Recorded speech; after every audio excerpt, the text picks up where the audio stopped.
A crisp Tuesday morning in September.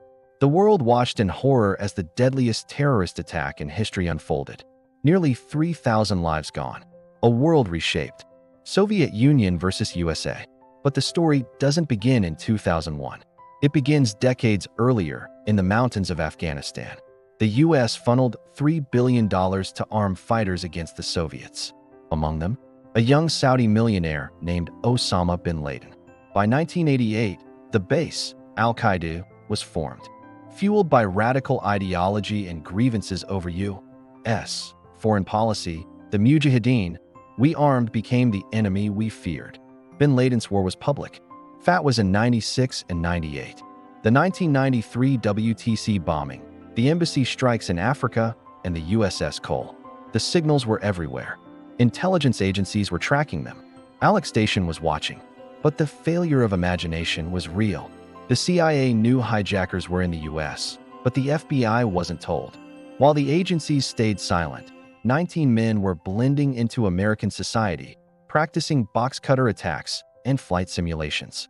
The plane's operation was set. 8:46 a.m. Flight 11 slams into the North Tower. 5 minutes later, flight attendant Betty Ong's frantic call confirms the cockpit is not answering. 9:03 a.m. Flight 175 hits the South Tower live on TV. 9:03 a.m. A second plane. Millions watch live. This was no accident. America was under attack. 9:37 a.m. The Pentagon impact. Highlight the audit offices. 9:37 a.m. Flight 77 hits the Pentagon's west side. Strangely, it struck the very audit offices investigating a $2.3 trillion accounting discrepancy announced just 1 day prior. 10:03 a.m. The revolt.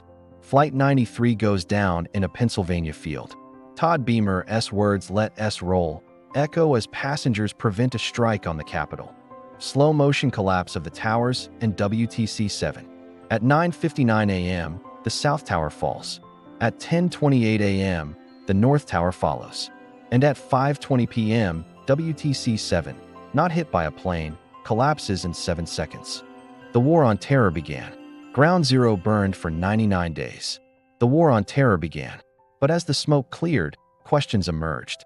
Declassified documents from 2021 highlight Saudi connections. Logistical support from officials for the hijackers. Was this a joint intelligence operation gone wrong? Why were war games like Vigilant Guardian blurring real threats that morning? Why did WTC-7 collapse so perfectly? For many, the official narrative still has holes. The cost? $8 trillion. Over 900,000 deaths worldwide. A 20-year war that ended where it began, with the Taliban in control of Kabul. Beyond the politics, the human cost remains. Thousands of first responders still battle toxic dust. Nearly 3,000 families are still missing a piece of their heart. 9/11 redefined security, surveillance, and humanity. We remember the tragedy, we question the failures, and we honor the legacy. What part of this history do you think is most overlooked? Let us know in the comments. Never forget, subscribe for more.